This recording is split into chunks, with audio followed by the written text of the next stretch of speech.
Hello students, आप पढ़ रहे हैं कक्षा 11 जीव विज्ञान के बारे में। यह है आपका अध्याय 9 जैव अणु, चैप्टर का नाम है। तो आइए स्टार्ट करते हैं अध्याय 9 को, जैव अणु के बारे में। ध्यान से इसको समझें। इस जीवमंडल में विविध प्रकार के जीव मिलते हैं, ठीक है। तो जो हमारा जीवमंडल है, बायोस्फीयर है, इसमें अलग अलग प्रकार के जीव मिलते हैं। मस्तिष्क में यह प्रश्न उठता है कि क्या सभी जीव रासायनिक संगठन की दृष्टि से एक ही प्रकार के तत्वों या यौगिकों से मिलकर बने होते हैं, ठीक है। तो आप देख रहे हैं कि इस जीवमंडल में विभिन्न प्रकार के अलग अलग किस्म के जीव मिलते हैं। अब यहाँ पे मस्तिष्क में यह प्रश्न उठ रहा है कि क्या सभी जो जीव हैं वे रासायनिक संगठन की दृष्टि से, केमिकल कंपोजिशन, रासायनिक संगठन की दृष्टि से एक ही प्रकार के तत्वों और यौगिकों के मिलकर बने होते हैं, या फिर अलग अलग प्रकार के तत्वों या यौगिकों से मिलकर बने होते हैं। आइए इसका पता लगाते हैं। आप रसायन विज्ञान में सीख चुके होंगे कि तत्वों का विश्लेषण कैसे करते हैं, ठीक है। तो रसायन विज्ञान में आपको यह बताया गया है कि तत्वों का विश्लेषण कैसे करते हैं। यदि पादप व प्राणी ऊतकों या सूक्ष्मजीवी लेई में तत्वों का परीक्षण करें, ठीक है।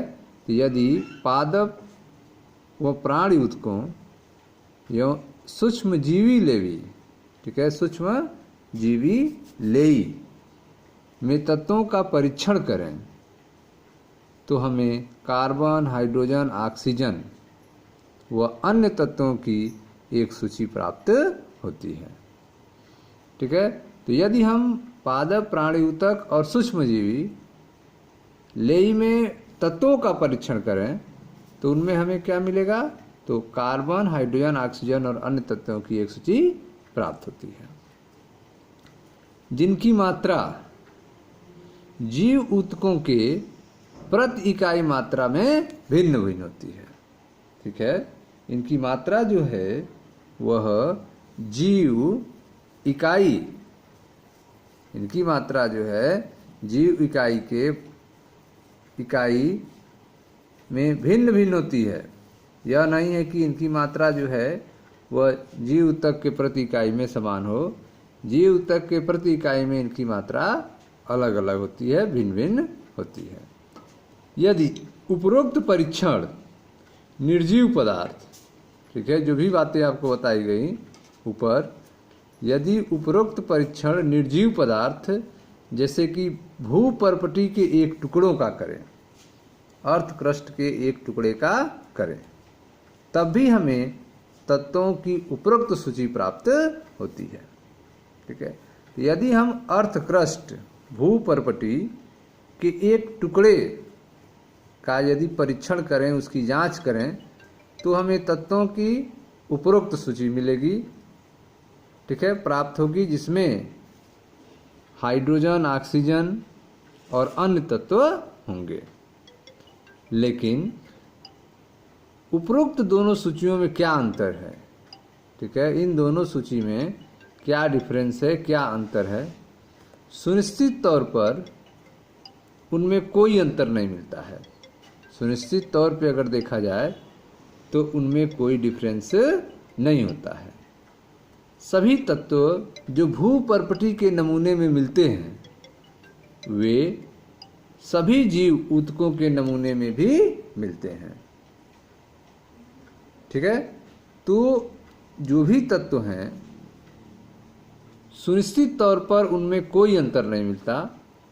सभी तत्व जो भूपर्पटी के नमूने मिलते हैं वे सभी जीव ऊतकों के नमूने में भी मिलते हैं। फिर भी सूक्ष्म परीक्षण से पता चलता है कि कार्बन और हाइड्रोजन की मात्रा अन्य तत्वों की अपेक्षा किसी भी जीव में भूपर्पटी से समानता ज्यादा होती है, ठीक है। सुनिश्चित तौर पर उनमें कोई अंतर नहीं मिलता है। सभी तत्व जो भूपर्पटी के नमूने मिलते हैं वे सभी जीव ऊतकों के नमूने में भी मिलते हैं। तो भूपर्पटी के नमूने में मिलने वाले जो तत्व हैं वे सभी तत्व जो हैं ऊतक के नमूने में भी मिलते हैं। फिर भी सूक्ष्म परीक्षण से पता चलता है कि कार्बन व हाइड्रोजन की मात्रा अन्य तत्वों की अपेक्षा किसी भी जीव में भूपर्पटी से सामान्यतः ज़्यादा होती है। ठीक है, कार्बन हाइड्रोजन की मात्रा जो है वह भूपर्पटी की तुलना में, ठीक है, जीव में जो है ज़्यादा होती है। ठीक है, तो जीव में इनकी मात्रा ज़्यादा होती है और भूपर्पटी पे कार्बन हाइड्रोजन की मात्रा क्या होती है, कम होती है। ठीक है, तो यह आप जैव अणु अध्याय 9 पढ़ रहे हैं। परिचय के बारे में हम बता रहे हैं, इंट्रोडक्शन इसका। इसमें आपको बताया गया कि इस जीवमंडल में, ठीक है, यह जो जीवमंडल है इसमें विविध प्रकार के जीव मिलते हैं, अलग अलग प्रकार के जीव मिलते हैं। अब यह मस्तिष्क में प्रश्न उठता है कि क्या सभी जीव रासायनिक संगठन की दृष्टि से एक ही प्रकार के तत्व और यौगिक से मिलकर बने होते हैं? ठीक है, जो भी जीव हैं क्या सभी रासायनिक संगठन की दृष्टि से एक ही प्रकार के तत्व और यौगिक से मिलकर बने हैं? आप रसायन विज्ञान में सीख चुके होंगे कि तत्वों का विश्लेषण कैसे करते हैं। ठीक है, यदि पादप और प्राणी ऊतकों एवं सूक्ष्मजीवी लेई में तत्वों का परीक्षण करें तो हमें कार्बन हाइड्रोजन ऑक्सीजन व अन्य तत्वों की एक सूची प्राप्त होती है। ठीक है, तो हमें कार्बन हाइड्रोजन ऑक्सीजन और अन्य तत्वों की एक सूची प्राप्त होती है जिनकी मात्रा ऊतक तत्वों की प्रति इकाई मात्रा में भिन्न भिन्न होती है। जिनकी मात्रा जो है वह ऊतक, ठीक है, ऊतकों की प्रति इकाई मात्रा में भिन्न भिन्न होती है। यदि उपरोक्त परीक्षण निर्जीव पदार्थ, जो परीक्षण किया गया, यदि यह निर्जीव पदार्थ के साथ करें, जैसे कि भूपर्पटी के एक टुकड़े का करें, तब भी हमें तत्वों की उपरोक्त सूची प्राप्त होती है। लेकिन उपरोक्त दोनों सूचियों में क्या अंतर है? सुनिश्चित तौर पर उनमें कोई अंतर नहीं मिलता। सभी तत्व जो भूपर्पटी के नमूने मिलते हैं वे सभी जीव ऊतकों के नमूने में भी मिलते हैं। फिर भी सूक्ष्म परीक्षण से पता चलता है कि कार्बन व हाइड्रोजन की मात्रा अन्य तत्वों की अपेक्षा किसी भी जीव में भूपर्पटी से समानता ज़्यादा होती है। तो जीव में कार्बन हाइड्रोजन की मात्रा भूपर्पटी से समानता ज़्यादा हो सकती है। ठीक है, इसको हम तालिका 9.1 में देख सकते हैं। देखें ध्यान से, यह आपका तालिका 9.1 जीव व निर्जीव पदार्थों में पाए जाने वाले तत्वों की तुलना। ठीक है, तो यह परसेंट में भार दिया गया है। यह आपके भूपर्पटी है, यह निर्जीव पदार्थ के रूप में है, और यह मनुष्य का शरीर है जो जीव के रूप में है। तो तुलना अगर किया जाए, यह तुलना जो है CN राव द्वारा लिखित अंडरस्टैंडिंग केमिस्ट्री से उद्धृत विश्वविद्यालय प्रकाशन हैदराबाद से लिया गया है। ठीक है, तो इसमें तत्व हाइड्रोजन जो है वह भूपर्पटी में 0.14% होता है, जबकि मनुष्य के शरीर में 0.5% होता है।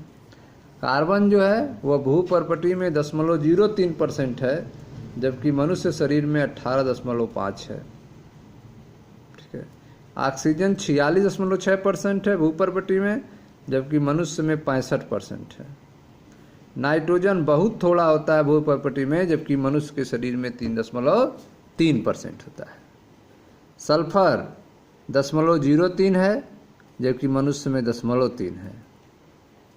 सोडियम 2.8 है भूपर्पटी में, जबकि मानव शरीर में 0.2 है।